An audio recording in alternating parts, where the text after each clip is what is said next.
The most common question I get as an electric car owner is, how does it do in the cold? Today, in this video, I'm gonna explain how it does in the cold.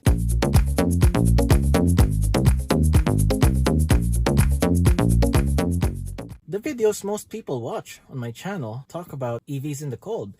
And today, since we got a blast of snowfall, oh my word, and the temperatures dropped to below zero again in the spring, Alberta weather, it's the perfect opportunity to make a video and talk about how electric vehicles do in the snow. For those of you who don't know, I actually used to own two Teslas, Model S and the Model X.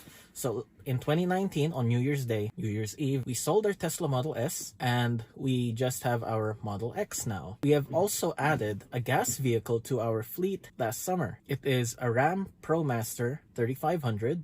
It is a motorhome and it does also serve as our second vehicle. We use this for camping and I also rent it out on Outdoorsy. But anyway, I'm going to use it to prove a point.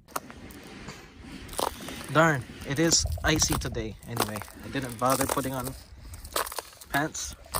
Just put on shorts and some shoes. Let's get into our ProMaster van. Woo! Ooh, it's cold in here. When I get asked how an electric vehicle performs in the wintertime, I just can't help but wonder, why don't we question, how do gas vehicles perform in the wintertime? I just want to prove a point. So let's start her up. Alright, turn the heater on to full blast.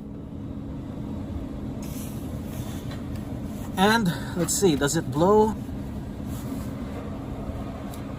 Ooh, still blowing cold air. Let's lower it. The heater still blows cold air, so we have to wait for the engine to warm up. So in this gas vehicle, you see the engine is pretty much cold, right? So before you feel any heat come out, you need to wait for this temperature gauge to go up to around the quarter level or so. Yeah, ooh, it's real cold. Anyway, it's a good idea to warm up my van. Also, in terms of fuel economy, because you have to warm up your vehicle, you get worse gas mileage in the winter than in the summer. I used to have several gas-powered vehicles, and one example is the Dodge Grand Caravan, which I had between 2011 and 2014.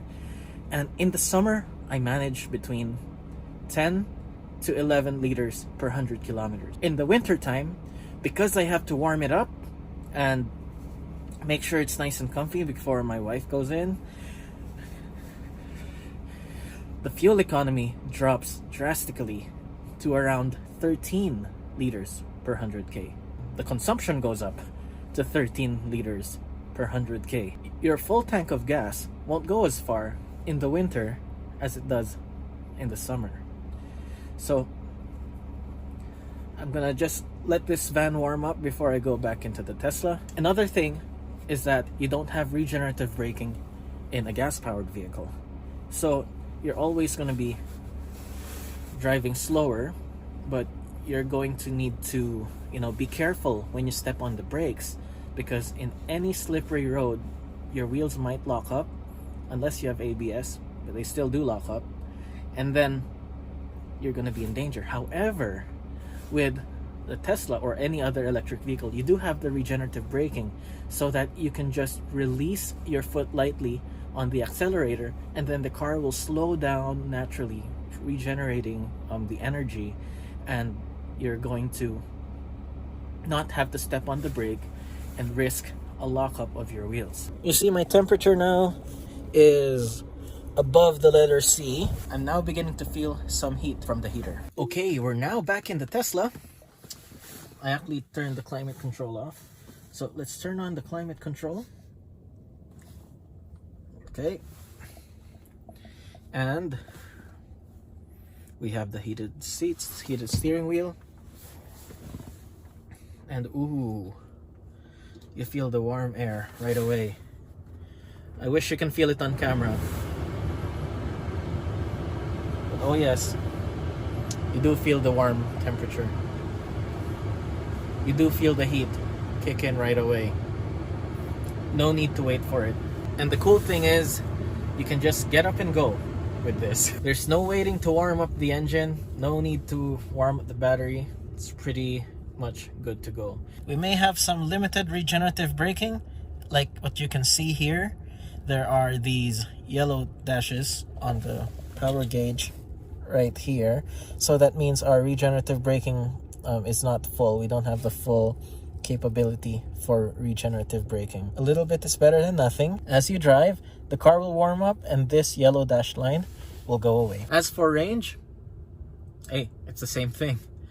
Your consumption goes up as you need to heat the cabin. It does go up more than it does go up in a gas-powered vehicle. But we never really question whether gas-powered vehicles are really ideal in the winter. You know, we just tend to make it work. We put in block heaters, we warm it up, we have remote starters, right? But with an electric car, you don't need all of that. You just get in, go, and you enjoy the instant heat. The main concern of people is range, and with the advent of longer range EVs, and I do feel that 400 kilometers used to be long range back in 2016, 2017. Now long range means 500, 600 kilometers or more. So things are changing fast. With this 400 kilometer range EV, our Model X, we manage 250 kilometers in the winter time without any issues. I don't worry about it. I just get in and drive. However, in a gas-powered vehicle, I guess you don't think about it because gas stations are everywhere and we're happy to pay for gas. Ugh. I guess that's it for this video. I just wanted to answer the question that I get asked most frequently. How do electric cars really do in the cold? I hope you enjoyed it. Please hit that like button. If you didn't like it, hit that thumbs down. Please subscribe to my channel if you haven't already. If you have any questions or comments, please put them in the comment section below, and I'll see you in the next video. Thank you for watching. Bye.